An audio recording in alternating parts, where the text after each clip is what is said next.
Ito ang Broad Stream Cast Communicators, ang naiiba at kakaibang plataporma sa digital broadcast. Mula Luzon, Visayas, Mindanao hanggang sa iba't ibang dako ng mundo. Broad Stream Cast Communicators, ang sandigan ng sambayanan mula sa walang labis at walang kulang na pagbabalita, paglilingkod, maglalahad ng mga mapagbuong komentaryo at usaping pambayan para sa kapakanan ng karamihan. Broad Stream Cast Communicators, tuwirang maglilingkod ngayon hanggang sa susunod na henerasyon.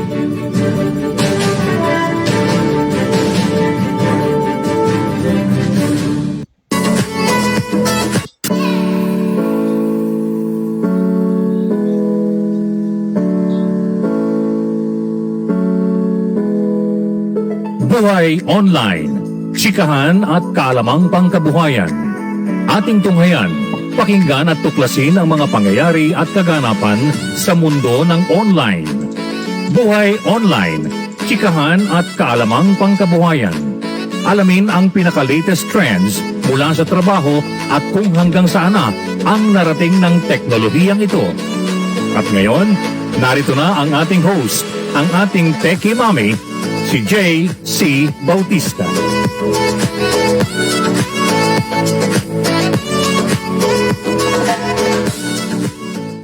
Hello. Happy Tuesday, everyone. Pasensya na po, medyo late po ako ng little bit lang naman. But happy Tuesday, everyone. Ngayon po patuloy na umiinit ang ating temperature, no? It's 33 degrees today. And talagang hindi maiwasan na hindi magpumpun tayo talaga. Tumataas na nga ang gas, tumataas ng ilaw, tumataas ng bilihin, lahat tumataas. At hindi lang yan po, tumataas na naman ang number ng infections sa buong mundo. In fact, Europe is going to lock down na naman dahil sa mga, ito po syempre as a result ng hindi pag-wear ng masks, di ba? So in Europe po, they're already almost going to lock down. And in Asia, China and Taiwan locked down.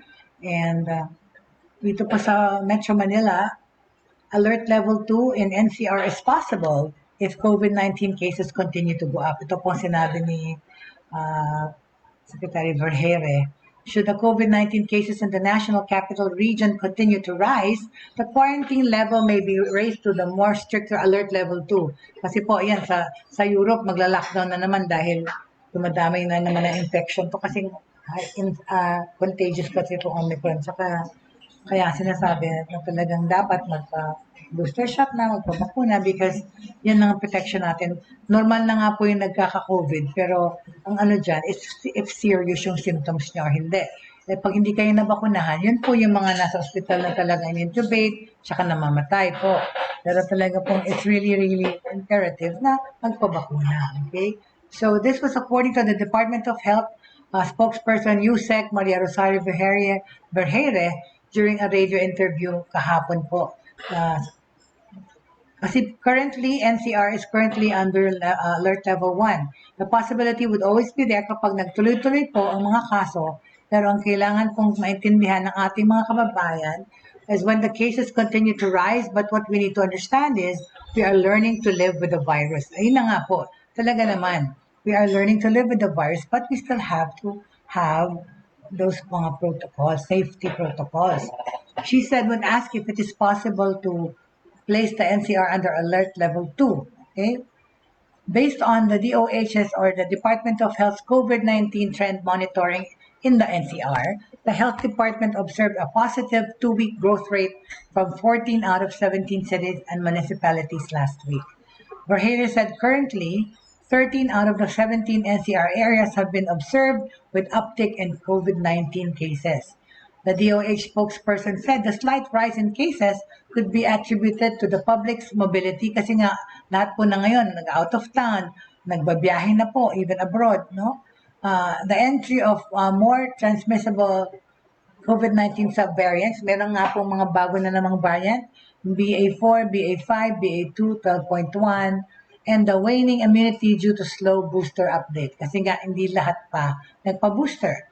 All of these factors contribute dito sa ating nakikita kasi yung in-injection po natin na 2 shots na yun, tapos na, paso na po yun. Okay? All of these factors contribute dito sa ating nakikita natin slight increases in these areas. Pero hindi pa natin masabi kung magtuloy-tuloy. But if so, we don't know. Sana po, huwag naman magtuloy-tuloy na mag-spread. No? Where Harris said the increase in COVID-19 cases are still significant as they don't affect hospital admissions. Kapag tinitingnan po natin ang kanilang average attack rate at mga kaso na tinatala bawat area, kasi when we look at the average attack rate and cases logged in each area, nakikita naman ho natin na it is not still significant because it is not affecting the admissions in the hospitals. Doon po natin nag-gauge eh. Hindi po marami ulit yung confine, no? So yung mga hospital beds, okay pa po tayo. Nadadagdagan ang pag-spread, pero hindi naman po nagadagdagan yung serious na mga na-hospital. Although the rise in COVID-19 cases in the metropolis is still insignificant, where Harry reminded the public to always observe minimum health and safety protocols and always be aware and precautious. Yun nga. So, yun pa. Paglalabas pa rin po, magmaskara pa rin sa mga public places. Kasi po talaga nakakahawa yung Omicron. Okay? So, yun po. Yun lang po tungkol sa COVID, no? Na yung mga ibang countries po are strengthening or tinataas yung kanilang alert levels. Welcome to the people watching. I don't see your names. Hello, hello. Happy Tuesday. Thank you very much for joining po today. Hindi ko po nakikita yung mga names. Kasi numbers. But welcome to Buhay Online. Salamat po at pinasamahan niyo ako today. Anyway, today po, I want to tackle the issues about online teaching. Kasi last time, pinag-usapan natin po yung mga stress level ng working from home, tsaka yung work from home balance. Marami pa po silang katanungan. There's still a lot of people who wanted to talk about how you can balance working from home, lalong-lalo na in this pandemic situation, okay? Okay. Tutuloy lang po natin regarding that, yung ating pag-uusap regarding working from home. Sandali lang po, Pardon me. Just trying to read the messages, okay?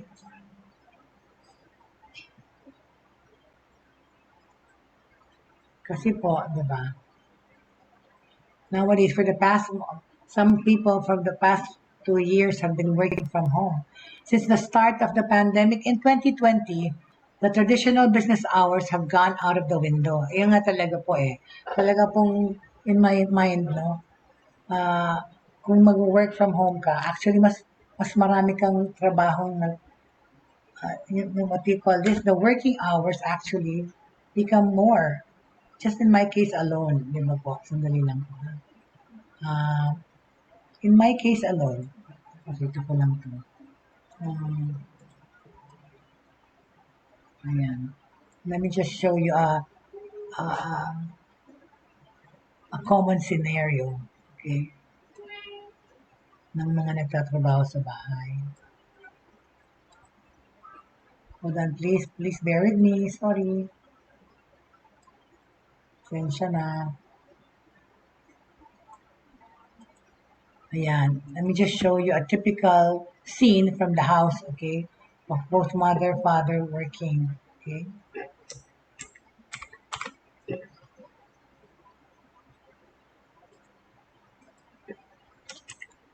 Hold on, please bear with me. I'll just pick it up. Hold on. Lalagay ko lang dito sa ating board so that you can see.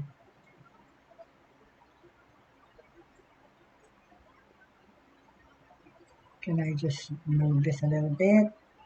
And oops, pasensya na. Wala naman itong work from home eh. Hold on. Anyway, as I was saying, A lot of people think na when they work from home, pwede ka na mag-slackin or ganyan. Sa akin kasi on the contrary My working from home for more than 2 years already. Sa akin po, ano yan mas lalo kang, oh sorry, I think all the more reasons for you to to be working, to be overworking yourself pag nasa work from home ka. Kasi, diba, you're just stone's throw away from your computer, diba? Hindi ka na kailangan lumayo. So ako, before I know it, 10, 12 hours has passed already since I started working and yun na nga, tsaka yun na nga, walang weekend, wala kang kapag working from home ka. Anyway, like I said, since the start of the pandemic, nag-iba na po ang mga hours of operation, hours ng work, and the prospect of working as business at business premises. Instead, professionals are often working sa bahay na nga, like myself, and in many cases, working around their families too. Yun na nga. Kung working mom ka, yun, patong-patong yung trabaho mo. Kasi nagtatrabaho ka na, kasi kung yung anak mo, asawa, ganun po yun.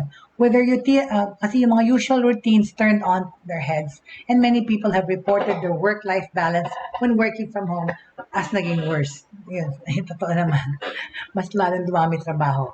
With mental health, for many suffering, iba naman nagkaroon nga ng depression and all those things, itong pandemic, pagtatrabaho sa bahay, right? The need to find a good balance kasi ang importante dyan is how you can balance working from home, right? More than ever, mas pinaka-importante po yan para sa ating psychological makeup, sa mental, mental stability. So let me just try to tell you how to manage your life and work in this pandemic situation or in 2022. Work-life balance itong 2022, well, working from home, it's the new normal. Aminin na natin, talagang ito ang bagong normal, magtrabaho from the house. Or perhaps, it's not quite so new. Like I was telling my students, in America po, talagang yung work from home, matagal na, more than 15 years ago. Sa America po kasi, lahat ng things to make the employee safe and of course sound. So, meron kami tinatawag na mental break po noon sa Amerika kasi I lived there for a long time and worked there for 15 years. So, doon po, once a month, you're allowed to take a mental break and work from home. Matagal na po sa amin yung work from home, hindi na bago. Okay? First ko naumpisahan po kasi itong work from home noong 1980s pa. Okay? Sa Amerika, that's about 260 million people working. Nung kasi noong 2019, bago tumama yung COVID-19, around 8% of workers worldwide were already working remotely. Like sa Amerika nga, that's what I said. That's about 260 million people, 8%. First coined, itong term na to ay nag-umpisa noong 1980s. The term work-life balance has become a familiar one. Put simply, it's all about making sure that you balance out the time you spend working with the time you spend enjoying everything else in life. Your family, your friends, and your hobbies. Across the globe, 7.9% of the workers were home-based in 2019. Okay? These days, some people, are probably online in the early morning. Itong mga panahon na to, yung mga ibang nagtatrabaho are online in early morning, while some are online late in the evening, and others much of the weekend too. Okay? This may make you feel like you need to be online all the time to accommodate all of these schedules and to be available for communication at all hours. Ako po, sa akin po yan. I'm online morning, I'm online evening, I'm online afternoon, even on weekends. Pero yun na nga, yung pagbabalance ng work at home, for me, nasa sayo nga yun. Especially like me, I'm a freelancer, I've been working as a freelancer for more than 15 years. And I apportion my time, okay? Pati yung stress levels ko, ako lang makakatulong na sa sarili ko. So, I impose my own time schedule. If I'm working on weekends, kasi choice ko yun, nobody's putting a gun to my head to say, magtrabaho ka kahit linggo. Ako yun, it's my choice. Hi there, Rachibu Mendiola. Good morning. Thank you for always supporting. Maraming salamat, Ratchibum. Hindi mo pa sinasagot yung question ko. Where are you watching us from? Nasaan ka, Ratchibum? Where are you? Are you in the Philippines? Are you in another country? Are you dun sa kapitbahay? Where are you, Ratchibum? Anyway, so as I was going back to what I was saying, these days, okay, people have different time schedules because, especially when you're working virtually on online, yung mga workers also abroad, may iba-ibang time schedule. Oh, you're from Australia, Rachibum. Thank you so much for watching. My brother's from Australia. My kuya and his family have been living in Australia for more than 15 years, maybe 20 years already, in Sydney. They are from Sydney, Australia. And I've been to Australia. Nice place. Thank you, Ratchiboom, for always being there. Um, so I was saying, di ba, because they're working from home, even weekends, we work from home, just like myself. Pero I impose that on myself. All the other people watching, I'm sorry, I don't see your names yet. But hello, welcome po sa Buhay Online. So this may make you feel like you need to be online all the time to accommodate all those different schedules. Pero nasa sayo nga yun, yung pag-apportion ng oras nyo. But the pandemic has turned a gradual trend into an overnight phenomenon. Okay? Queensland. Nasa Queensland ka. Gusto ko yung butter dyan. I love Queensland butter, Ratchiboom. I know, the butter is so yummy. Okay? Okay. Oo nga. Tumatanggap kami ng stars, tumatanggap kami ng hearts, tumatanggap din kami ng Queensland butter. Thank you very much. Anyway, so yeah. So, yung pandemic situation has turned a gradual trend into an overnight phenomenon. What was previously considered a lifestyle choice is now a necessity in this pandemic. For lots of us, wala tayong choice. Nagpa-work from home talaga yung mga kumpanya kasi nga, to keep you safe from the virus. It's had us all scrambling to form makeshift offices. Yun na nga, lalo na yung mga, hindi na nagtatrabaho, nag-aaral din yung mga anak natin sa bahay sa mga countries na lockdown.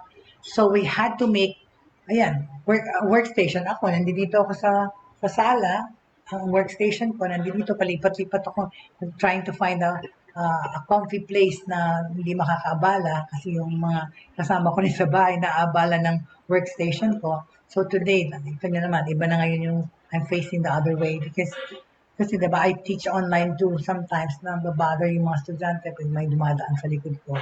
But now I've already removed it. Oh, your butter and cheese are yummy and mangoes too. Sample. Thank you. I love your butter. Yes, I love Queensland butter. And cheese. Cheese and coffee are my favorite things in the world. Like every time in my travels, I have to buy cheese or the coffee of that country. Talaga, yan ang favorite ko, cheese and butter. Okay? But anyway, so going back to what I was saying, when you work from home, yun na nga, you had to scamper and look for a place na matatrabahuhan dahil wala ka namang opisina. Kunyari, malaking bahay mo, meron isang kwarto doon, pwede mong gawing opisina. Pero doon sa maliliit na lugar, they had to find little corners or even in their bedrooms, okay? Little corners of their bedrooms, okay? And juggling childcare with emails and wondering what the correct attire is for a Zoom call. Kasi yun pa yun. Pero di ba, nagbibihis lang tayo sa taas. Shirt and tie above the desk or pero nakachinelas ka naman under or naka-shorts ka. Talagang that's really common nowadays, right? If I go there to visit my relatives, yes, I've been wanting to go back to Australia, Ratchigo. My brother's in Sydney. Okay? Why is good work-life balance important? Okay? Ito, may tanong dito. Bakit yan importante sa ating buhay? Somebody just asked me in text, no? Why is a good work-life balance important? Important talaga. Because while working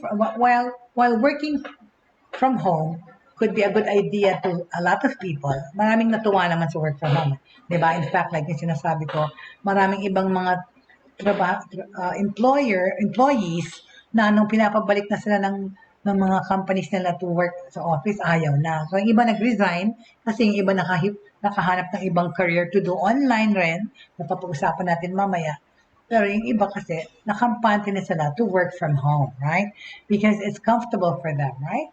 It's always a good time to to step back and think about how best to keep everything in a balance, okay?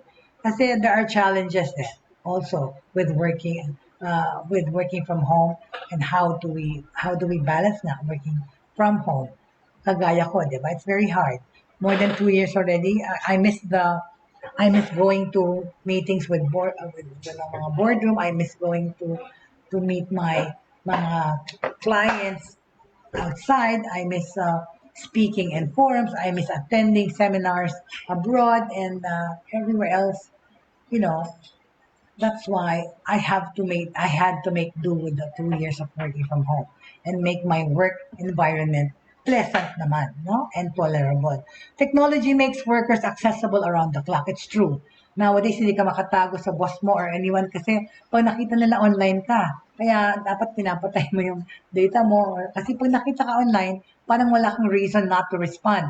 Pwede kang padala ng text message, pwede kang i-messenger, pwede kang i-message sa WhatsApp or Viber. Kaya technology has made us all accessible, okay, and more slaves to the trade, right? Fears of job loss incentivize longer hours, okay? Ayun na nga, yung mga iba, kasi na working from home, di ba, inisip na ay, pwedeng matulog-tulog, pwedeng kumain, kaya lang, na pwede ka namang i-monitor. But at the end of the day kasi, sa mga most companies, yung resulta ang importante. Whether whatever you're using free time for, that's results-oriented ang mga kumpanya. Okay? The stress from the never-ending workday is damaging. True. It can hurt relationships, health, and overall happiness. Talaga. Pag masyado ka na rin na-trap sa trabaho mo, nakatutok dyan, yung mga relationships mo nga, ma-apektuhan kasi wala ka ng time sa pamilya, wala ka ng time for other things kasi masyado kang workaholic. Work-life balance means something different to every individual. Totoo.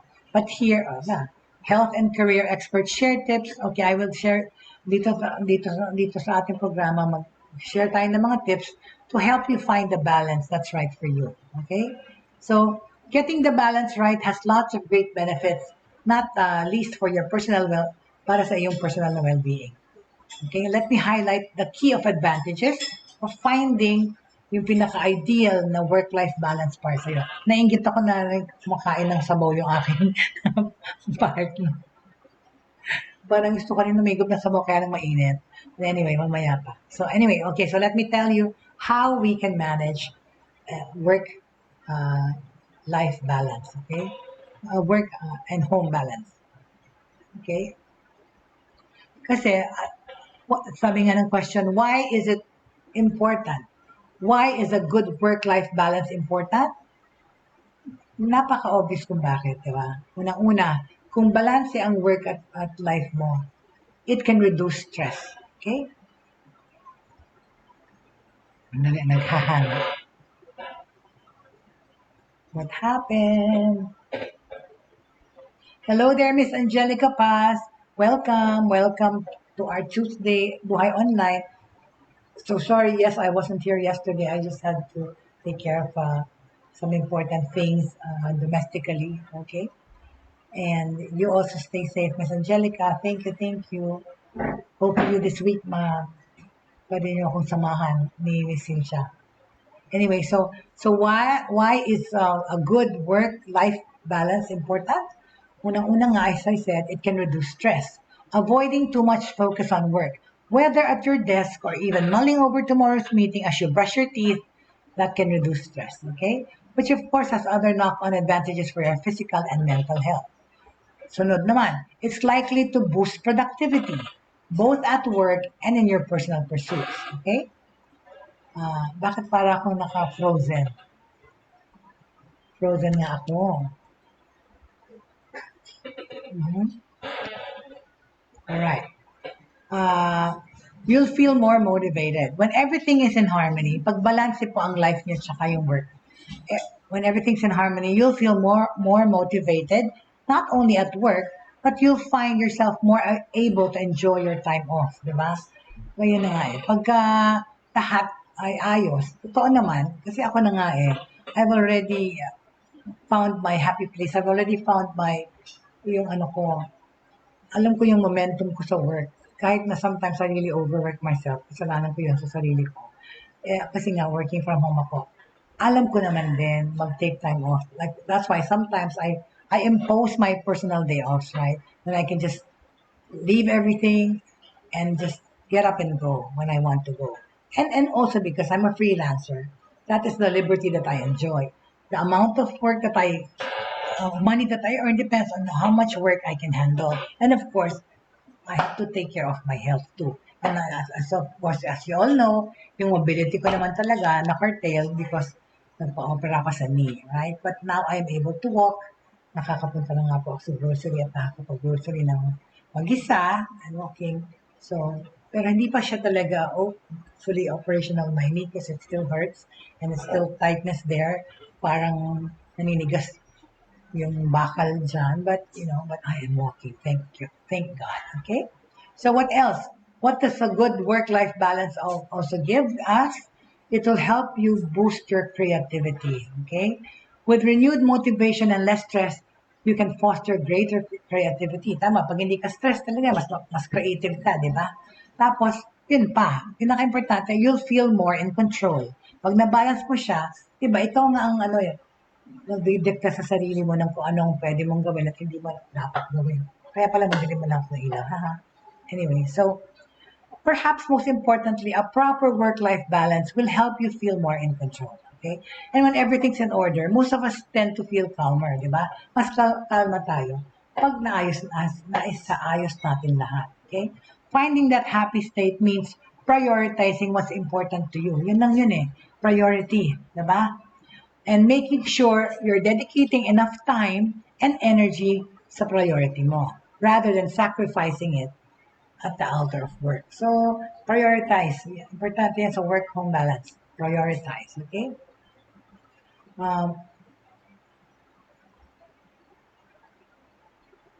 Para naman doon sa mga expats, no? Ako, at one point in my life, expat akong tinuturing because I used to live in America, then I was working in the Philippines and other countries. Okay? Work-life balance is often about perception. Depende talaga, okay? What's right for one person might not be right for another. Kanya-kanya nga ang hila ng buntot right? And the realities of work and life can differ from country to country too, of course. If you're an expat, kunyari, working from home, you'll have your own set of challenges to think about, right? Seeking a better work-life balance is one of the main reasons expats move abroad in the first place, with 40% citing it as their motivation. Tama, kaya lumilipat yung mga expat. Dapat komportable po ang kanilang living conditions.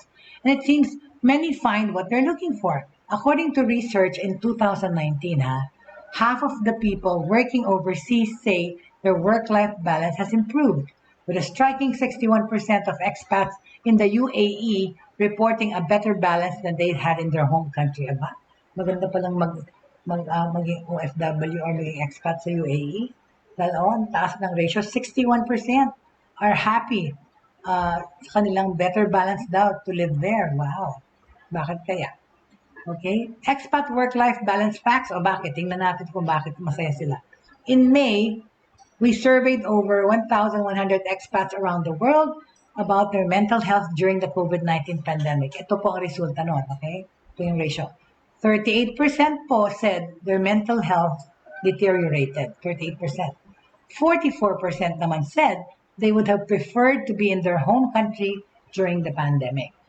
At ang 33% naman have doubts about their professional mental health support kung saan sila nandun. So, hindi sila kampante. For some, the key is work. Doon sa mga expat po or mga OFW, sa kanila po, para wag ma-stress, they should be working fewer hours. Kunyari, in the Netherlands, okay, ranked by the OECD as the #1 country for work-life balance in Netherlands. Only 0.4% of workers spend more than 50 hours a week at work. See? Napakaliit na ratio, 0.4 lang po. Lahat yan sila mostly 8 hours, okay? What's more, the Dutch population, okay, devote over 16 hours a day on average to leisure and personal care. So, mas madaming leisure at saka lakwat siya, at saka R&R, see, over 16 hours a day is spent sa hindi pagtatrabaho. Okay? So, including eating and all important sleeping. O, kasali na yun, eating, sleeping, drinking, partying, whatever. And interestingly, before the pandemic, excuse me, before the pandemic, sorry, kasi po yung acid reflux, sorry, before the pandemic, okay, the Netherlands had the highest proportion of people working from home in Europe, a figure that has only increased since. But for many expats, a good work overseas balance isn't just about spending less time working, okay? Quality of life ang importante po. It plays a big part. And so do work-related issues like job security, career prospects, tsaka employee benefits, okay? A survey of over 12,500 expats ranked the Czech Republic, Czech Republic, for example, as the fourth best country to work overseas balance. Wow! Despite the fact that working hours there are slightly above the global average. That's because yung mga expats po sa Czech Republic, ang Czech Republic dating Czechoslovakia, no? Were particularly positive about their job satisfaction. Okay? So, yung mga satisfecho po sila, chances of progression, tsaka yung job security nila, intact, with many home workers valuing the flexibility they were offered. O, natuwa sila sa work-home balance. Okay? Okay, so yun po yung ating work-home balance na facts sa mga expats or overseas workers. Okay? Now, how to get a better work balance when working at home. Okay? Whether you are in the Philippines or abroad, finding the right work-life balance when working from home means both businesses and employees taking positive action. So, ano po yan? Give and take, tsaka two-way street yan. Empleyado, tsaka ang kanilang employer. Here are, now I'm going to give you some tips on how each can play their part in promoting well-being for home workers, okay? So, what can businesses do to improve work-life balance? Una, dapat mag-encourage ang employees to use their annual leave. Encourage employees to use their annual leave. Tama. Sa Soler dati, talaga sasabihin sa'yo, pwede mong i-monetize yung leaves mo. Kung hindi mo siya gagamitin, peperahin mo. Magandang bagay yon, right? So, encourage your employees to use their annual leaves. Working from home is no holiday. And a proper break will mean employees return fresh and motivated. Okay? So, ano pa? Ito yung anong magagawa ng mga employer para sa mga empleyado na makatulong na balance ang work at life nila. Be flexible. Yes. Where you can, allow employees to fit their working hours around important commitments like childcare. Maging understanding kayo sa mga empleyado nyo na kunyari may baby yan, na hindi niya maiwanan, hindi siya nakapaghanap ng maiiwanan today. So, cut them some slack, okay? Be flexible. Review workloads regularly. Make sure no one's suffering in silence at home. Offer perks for home workers. The free fruit in the office isn't much use anymore. What can you offer employees in their environment? Diba? Dati, mga libreng kape, libreng ganyan. Mag-ano kayo, be creative, no? Mag-isip pa rin kayo ng ibang perks para sa inyong mga empleyado. Recognize that every employee is different, right? Some may relish working at home, but others may be struggling. Alamin nyo from time to time, mag-survey kayo kung tingnan nyo kung ilan yung mga na-aapektuhan ng pagtatrabaho sa bahay, right? Provide your employees with health insurance to promote health awareness among the staff. Yan po siguro number one, dapat may insurance yung mga trabahador, no? Yung ating empleyados. Okay? That was kung ano ang pwedeng gawin ng employers para sa employees. Now, pumunta naman tayo sa what employees can do to improve work-life balance. Okay? What can the employees do? Okay, unang-una, number one, set your physical boundaries. Ayan na nga yun sa sarili ko, like I said. I set my own standards. I set my own time kung kailan ako mag-work at kailan ako titigil. So, set physical boundaries. Create a dedicated workstation if you can. separate from your normal living space, and take lunch breaks away from your desk. Ayun naman, lalakad lang ako lunch na. Away from my desk naman yun, di ba? Even if it's just a few paces away, all right? Set mental boundaries, okay? Try to switch off after working hours, okay? And focus on your mind on leisure time, okay? Whether that's exercise, Netflix, or spending time with the kids. Don't forget your vape.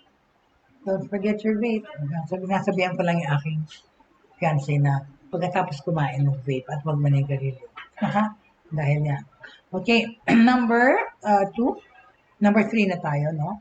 Be open with your employer, okay?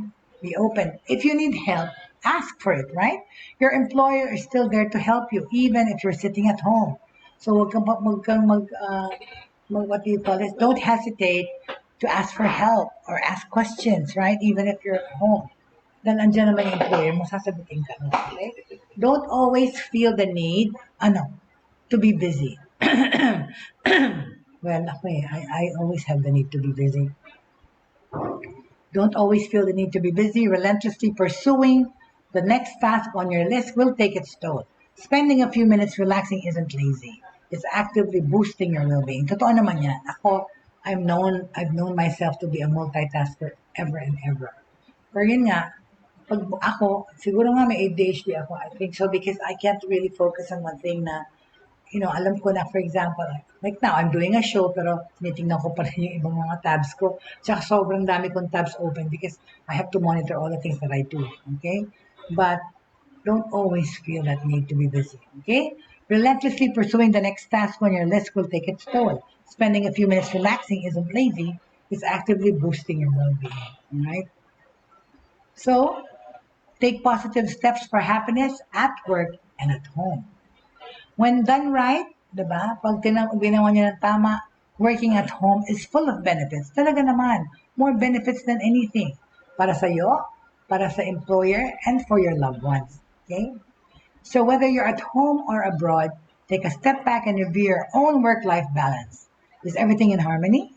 Or are there some positive steps you can take to nudge things back in the right direction? A few small tweaks can make a world of difference, both at home and work. You can check, out this.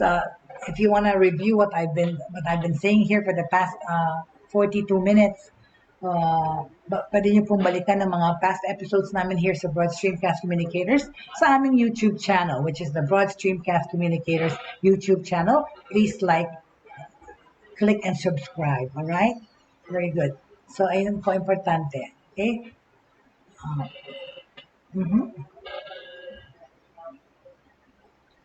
All right. So now, that's talking about work-life balance. No, pag-usapan naman natin to, yung mga nag-text, no? We were talking about yung mga teachers na stress, diba? Last Friday. But,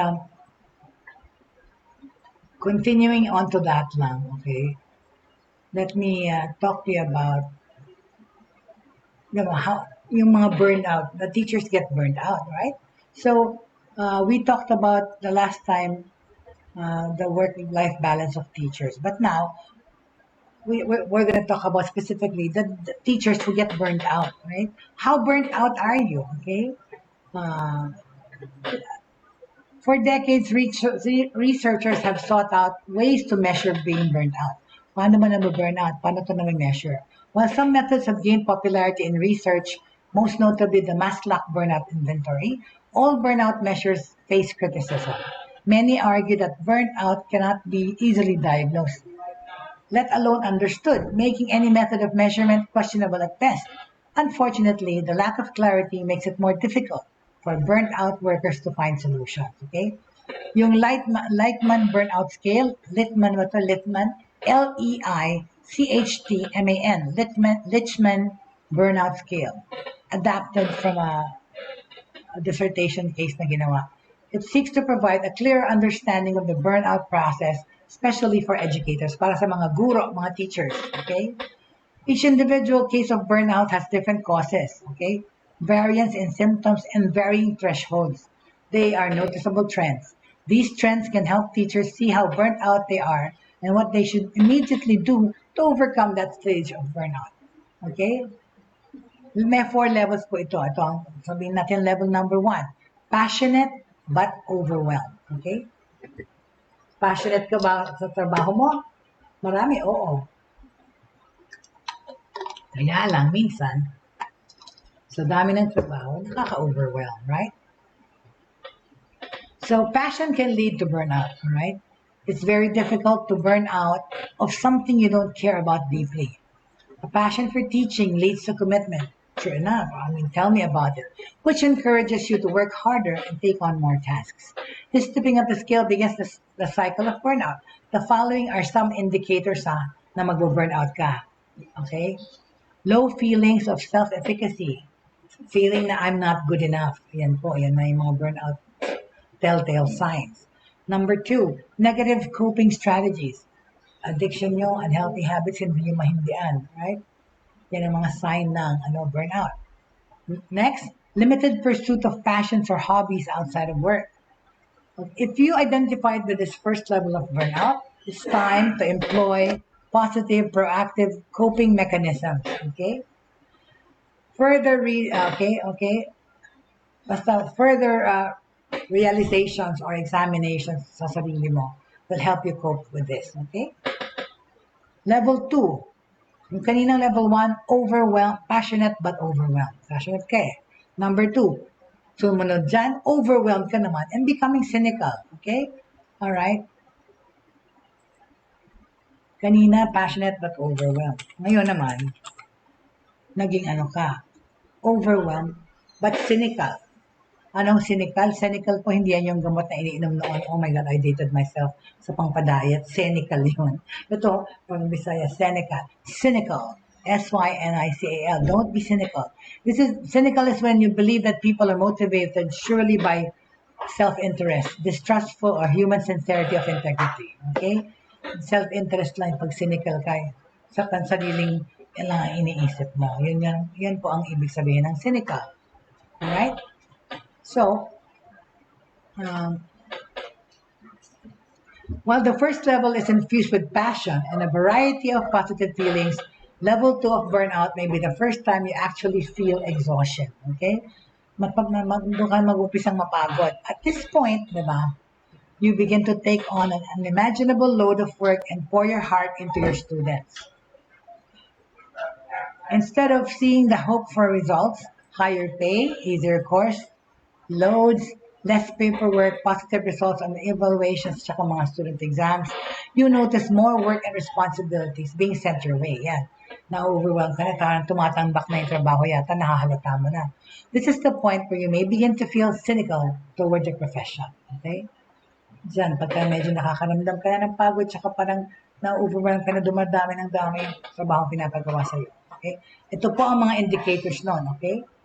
High levels of stress. Okay, given yan. You are easily irritated, quick to become irritated, both sa bahay at saka sa work. Well, in most cases, your work is your home, so naiirita ka rin sa mga tao around you. Bringing work home and not completing it. Okay?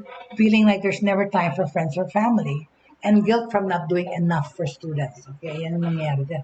And for me, yun ang ngayon, hindi ko napapansin masyadong pamilya ko. If level 2 describes you, a strong mentor can help you manage your responsibilities and reduce your feelings of stress and cynicism. Okay? Understanding responsibilities and reduce your feelings of stress and cynicism. These are, okay, yan po ang roles of mentor and mentee, and how to find a good mentor is invaluable. Level 3 na po tayo. Pasensya na po at talagang laging dry ang throat ko because I have acid reflux and GERD from having taken pain medicine. Kaya tinitis ko po yung pain ng leg ko. Hindi ako nag-painkiller kasi yan ang nakasira sa aking bituka. I got GERD and hyperacidity and acid reflux, not hyperacidity. Okay? Anyway, so clinical and approaching exhaustion. Alright, ano ba yung clinical? Cynical ka na nga. Naging cynical ka na. From being overwhelmed, naging cynical ka na. And papunta ka na sa exhaustion, sa fatigue. Continuing from level 2, The third level of burnout reaches you at your most cynical point. You may feel like it is impossible to be a good teacher. This stage may have you feeling like everybody and everything is at fault for the state of your education. Oh my goodness, okay? Dahil sinisisi mo na ang buong mundo. Ano ba yan? Ang init tuloy ng... Nasisisi mo na ang buong mundo sa nangyayari, right? This stage may have you feeling like everybody is at fault for the state of education. You continue to take on too many tasks and overextend yourself at school, but without the feeling that it will make a difference. Yung sinisisi mo na naman, sinisisi mo, and exhaustion, yung pagkapagod, this step may follow you home. Hanggang sa bahay nga. Okay, diba? Impacting relationships and time spent outside of work.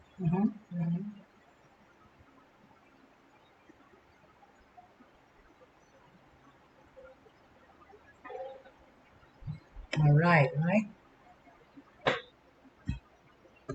Okay. So, ano ang mga yan? Ano ang mga indicators ng malapit na kang maging exhausted, na napapagod ka na, right? Well, indicators are isolation in and out of work. Lumalayo ka na, nagiging recluse ka na, right? Feelings of paranoia.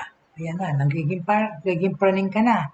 Every school policy program, sa trabaho, sa eskwela, is out to get you. Lahat na na-feel mo na they're against you. Tapos, pag kung teacher ka, every teaching day is getting harder and harder.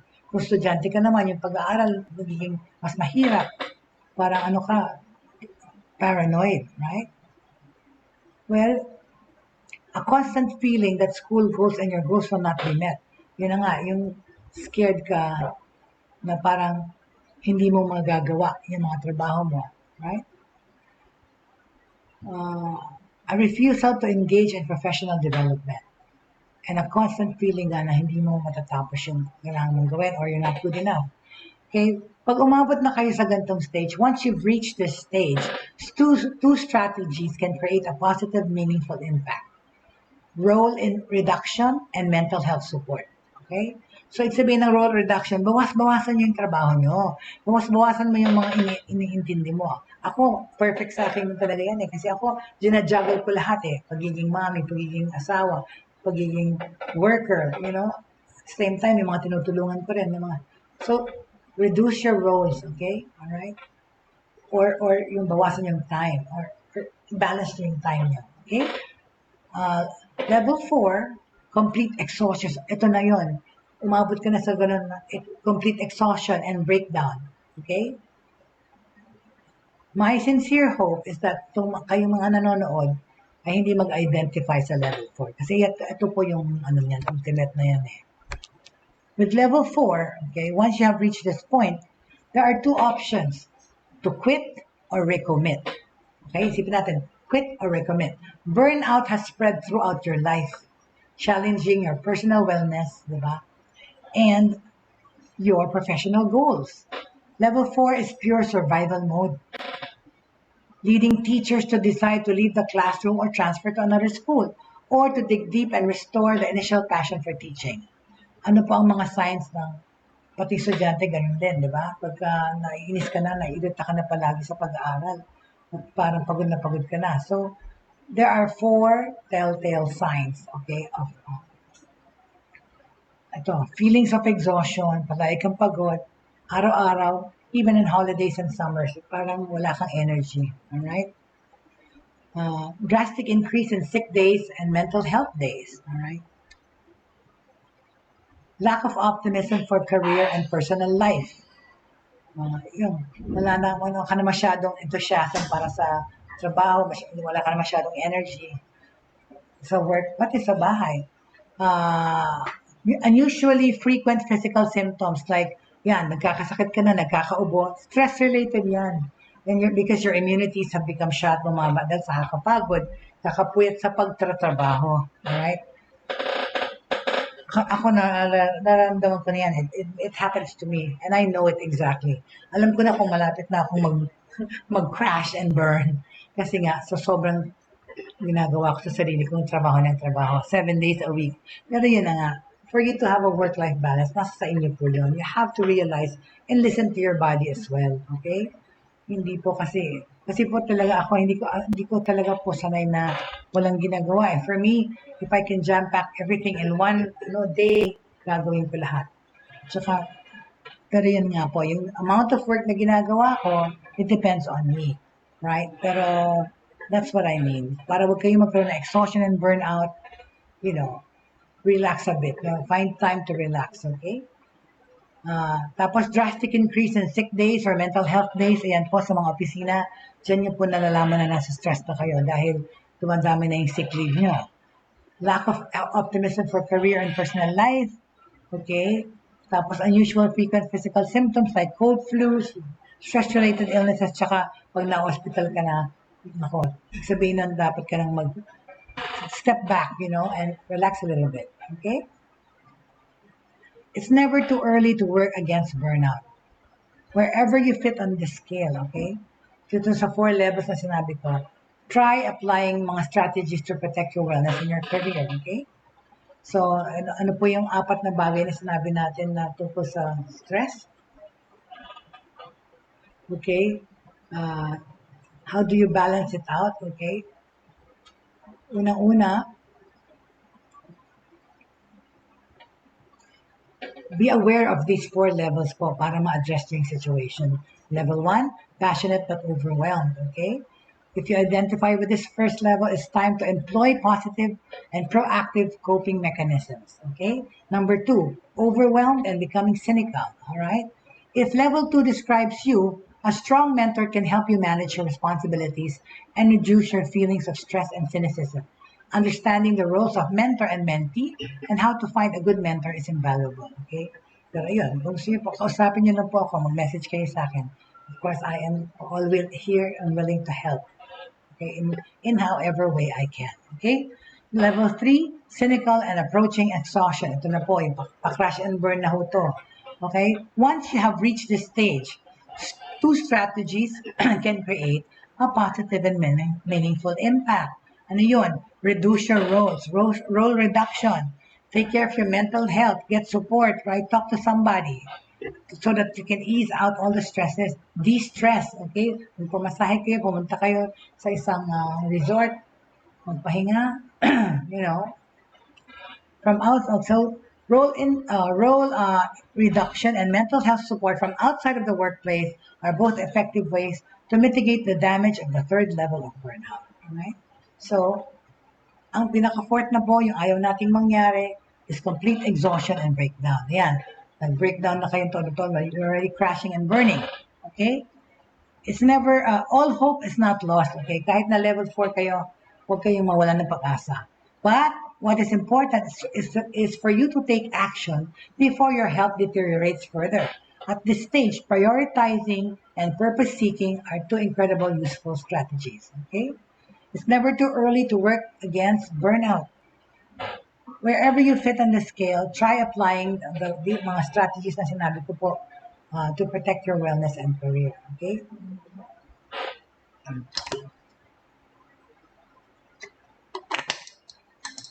Okay. So yan po ang ating tinalakay na issue today.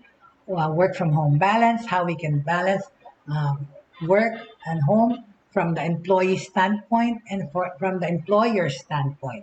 So, give and take lang po yun, no? Sa dalawa. So, tungkol sa employer,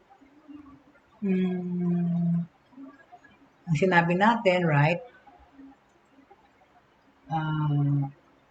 What can the employer do? What can the employer do for their employees? De paso ulit, encourage employees to use their annual leave, be flexible, review workloads regularly, offer perks for home workers, recognize that every employee is different, and providing your employees with the health insurance to promote health awareness.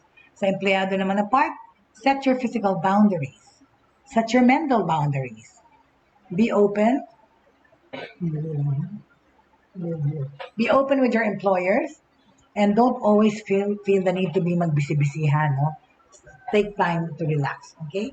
And on that note po, we'd like to thank everyone for joining me today. Okay, Rachibong, Australia. pagka nagkaroon ng ample time or money para makapunta Australia, okay nga.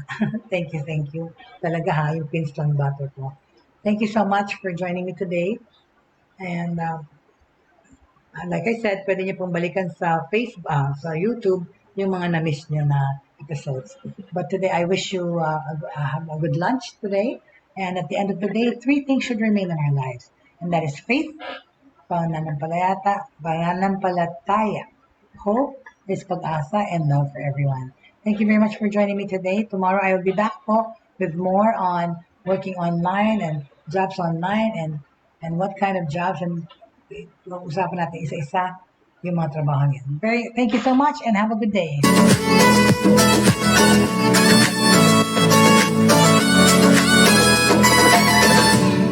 Inyong natunghayan at napakinggan ang mga makabagong pamamaraan sa mundo ng online sa pamamagitan pa rin ng Broad Stream Cast Communicators. Hanggang sa muli, maraming salamat po.